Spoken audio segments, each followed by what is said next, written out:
নমস্কাৰ সৰু সৰু কিন্তু ভয় লগা কিছু ভৌতিক ঘটনালৈ প্ৰত্যেক দিনাখনৰ দৰে মই ঝৰ্ণা আহিছো আপোনালোকৰ কাষলৈ আৰু আজি লৈ আহিছো অৰিন্দম গগৈয়ে কলকাতাৰ পৰা লিখি পঠিওৱা এক বৰ শিহৰণকাৰী অভিজ্ঞতা।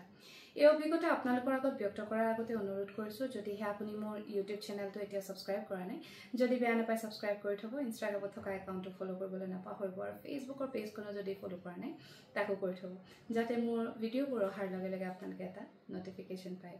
এতিয়া আগবাঢ়ো অৰিন্দমৰ অভিজ্ঞতাৰ ফালে। এই ঘটনা তেওঁৰ লগত কলিকতাত থাকোঁতে ঘটিছে আৰু তেওঁ 2017 চনৰ পৰা কলিকতাত আছে চাকৰি সূত্ৰে। তেওঁ যেতিয়া প্ৰথম কলিকতালৈ যায় তেতিয়া তেওঁ ওল্ড কলিকতাত থাকিবলৈ ল'লে। কলিকতাত এতিয়া নিউ কলকাতা এখনো আছে আৰু পুৰণা এখনো আছে, হুগলী নদীৰ ইটো পাৰে। যিহেতু পুৰণাখনত ঘৰৰ দাম চামবোৰ কম, সেয়েহে তেওঁ পুৰণা কলিকতাখনতে থাকিবলৈ ল'লে আৰু তেওঁ যিটো ভাড়া ঘৰ লৈছিলে বৰ এটা ঠেক ঘৰ, এটা ঠেক গলিৰে যাব লাগে আৰু সেই গলিটোৰ একেবাৰে শেষৰ ঘৰটো একেবাৰে মানে ওপৰত থকা ৰুমটো তেওঁ ভাড়া লৈছে আৰু মানুহবোৰ বিৰাট ভাল, একদম মানে ঘৰুৱা এটা পৰিৱেশ। পিছে তেওঁ মানে গলিটো অলপ কিবা অদ্ভুত ধৰণৰ লাগে, মানে বাকী মানুহবোৰ ঠিকে আছে কিন্তু সেই গলিটোৰ মানুহবোৰে যেন তেওঁ দেখিলে কিবা বেলেগ মানুহ দেখা দি চায়, মানে এক সন্দেহৰ চকুৰে চায় আৰু তেওঁ মানে বিৰাট কিবা এটা ভাল নালাগে। আৰু তাৰপিছতে তেওঁ যেতিয়া অফিচলৈ ওলাই যায় আৰু গোটেই দিনটো কাম বন কৰি যেতিয়া মানে ভাগৰে জোগৰে ৰাতি নিজৰ ৰুমলৈ আহে, তেতিয়া তেওঁ সদায় গলিটোৰ আৰম্ভণিতে এজন বুঢ়া মানুহ বহি থকা দেখা পায় আৰু সেই মানুহজনে সদায় অৰিন্দমক দেখি চাই এটা বৰ ধুনীয়া হাঁহি মাৰে।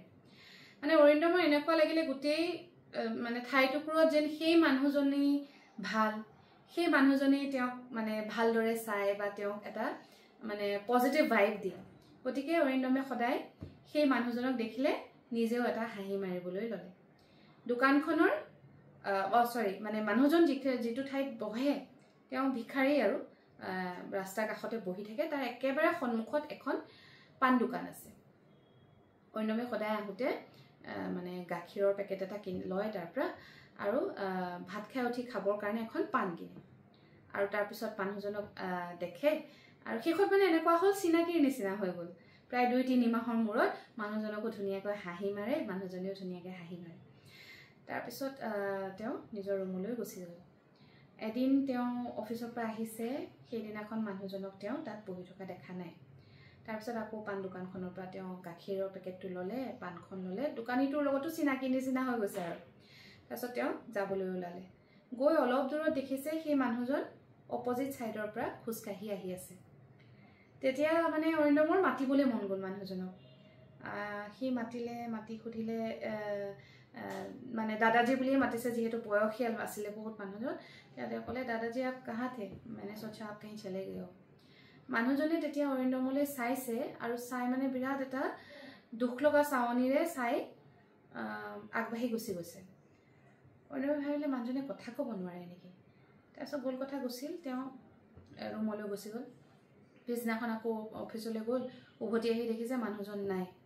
তাৰপিছত আকৌ গাখীৰৰ পেকেট লৈছে আৰু পাণখনো ল'লে, লৈ আকৌ ৰুমলৈ গুচি গ'ল। 3 নম্বৰ দিনাখনো যেতিয়া মানুহজনক নেদেখিলে তেতিয়া তেওঁ গাখীৰ পেকেটটো লওঁতে দোকানীটোক সুধিলে, এই বুঢ়াজন ক'লে গ'লো, আজি 3 দিনৰ পৰা দেখোন দেখা নাই।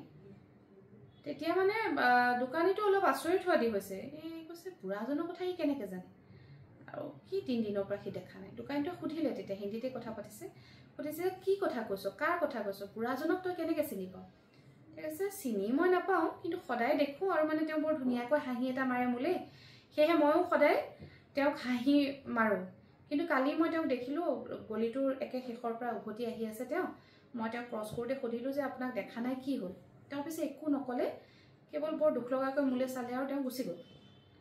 তেতিয়া মানে দোকানীটোৰ মানে মুখখন অৰিন্দমে দেখি আচৰিত হৈছে, কিয় ইমান মানে অদ্ভুত ধৰণে চাইছে, যেন নুশুনিবলগীয়া কিবা এটা কথা শুনিলে, বিৰাট যেন ভয় লাগিছে তাৰ।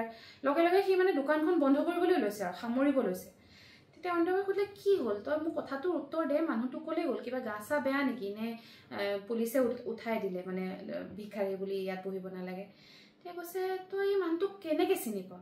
অৰিন্দমে কৈছে, আৰে মই চিনি নাপাওঁ, তোক কৈ আছোঁ আছোঁ দেখোন মই তাক সদায় দেখোঁ মোলৈ চাই হাঁহে কাৰণে ময়ো হাঁহোঁ তেতিয়া দোকানীটোৱে ক'লে যে হয় সেই ঠাইটুকুৰত এজন ভিক্ষাৰী বহে কিন্তু যোৱাবাৰ ঠাণ্ডা দিনত ঠাণ্ডাৰ কাৰণে সেই ভিক্ষাৰীজন ৰাতি যিহেতু তাতে বহি তাতে শুই থাকে এদিনা ৰাতিপুৱা মানে দোকানীজনে যেতিয়া দোকান খুলিবলৈ আহিছে ভিক্ষাৰীজন তেতিয়াও শুই থকা দেখি তেওঁৰ অলপ সন্দেহ হ'ল আৰু ওচৰলৈ গৈ দেখিলে ভিক্ষাৰীজন ঠাণ্ডাৰ প্ৰকোপত মৰি আছে তাৰপিছত মানে তেওঁ লগে লগ পুলিচক খবৰ দিলে পুলিচে এম্বুলেন্স আনিলে ডক্টৰ আহিলে হস্পিটেললৈ লৈ গ'ল ওচৰৰে এখন চৰকাৰী হস্পিটেল আছিলে কিন্তু তাত তেওঁ মৃত ঘোষণা কৰিলে হেতু মানে ধৰক 6 মাহমানৰ আগৰ কথা যেতিয়া অৰিন্দমৰ লগত এই ঘটনাবোৰ হৈছিল তে গৰমৰ দিন তাৰ আগৰ ঠাণ্ডাৰ দিনৰ কথা দোকানীটোৱে কৈছে এই মানুহজন ঢুকুৱা আজি বহুত দিন হ'ল তই কেনেকৈ দেখিছ তইতো তেতিয়া আহাই নাছিলি তই অহা আজি মানে 1.5 মাহ 2 মাহো হোৱা নাই গতিকে তই কেনেকৈ দেখিছ সেই মানুহজনক অৰিন্দমৰ মুখত একো উত্তৰ নাই কাৰণ তেওঁ দেখিছে সেই মানুহজনক আৰু যেটো অবয়ব যেটো মানে ৰেহৰূপৰ কথা বৰ্ণনা কৰিলে অৰিন্দমে সেই একে ৰেহৰূপৰ কথা দোকানীজনে ক'লে আৰু সেই ঠাইটুকুৰ আচলতে খালি তাৰ পিছত আৰু কোনো ভিক্ষাৰী তাত বহা নাই কিন্তু অৰিন্দমে সদায় সেই ভিক্ষাৰীজনক তাত বহি থকা দেখা পায় কি আছিল এইটো ভিক্ষাৰীজনে অৰিন্দমক কিয় দেখা দিছিলে আৰু শেষত যেতিয়া তেওঁ উঠি গৈছিলে অৰিন্দমক ক্ৰছ কৰিছিলে সেই কৰুণ দৃষ্টিৰে আচলতে তেওঁ অৰিন্দমক কি ক'বলৈ চেষ্টা কৰিছিলে এক মানে নুবুজা সাথৰ হৈ ৰ'ল সেই গোটেই ঘটনাটো তাৰপিছত অৰিন্দমে সেই ৰুমটো এৰি দিলে তেওঁ তাত আৰু থাকিব নোৱাৰিলে সদায় সেই মানুহজনৰ মুখখন মনলৈ আহি থাকে তেওঁ কিয় দেখিছিলে কি কথা একো উত্তৰ নাপালে শেষত তেওঁ এৰি বেলেগ এটা ঘৰলৈ গুচি গ'ল 2017 চনৰে কথা কিন্তু সেই সময়খিনি এক ক্ষণ এতিয়া অৰিন্দমৰ মনত আছে কি আছিল আচলতে তেওঁ গম নাপায় বৰ আচৰিত এটা ঘটনা পঢ়িলোঁ আপোনালোকৰ আগত ব্যক্ত কৰিলোঁ শুনি কেনেকুৱা পালে জনাবৰ কাৰণে ভিডিঅ'টোৰ তলত কমেণ্ট কৰিবলৈ নাপাহৰিব লগতে আপোনাৰ যদি কিবা অভিজ্ঞতা আছে যিটো মোৰ লগত আপুনি শ্বেয়াৰ কৰিব বিচাৰে তেনেহ'লে মোৰ মেছেঞ্জাৰত গৈ এটা মেছেজ কৰিব আজিৰ এই ঘটনা ইয়াতেই সামৰিছোঁ কাইলৈ নিশা এক নতুন অভিজ্ঞতা লৈ আপোনাক কাষ চাপিম এতিয়ালৈ আহিছোঁ শুভৰাত্ৰি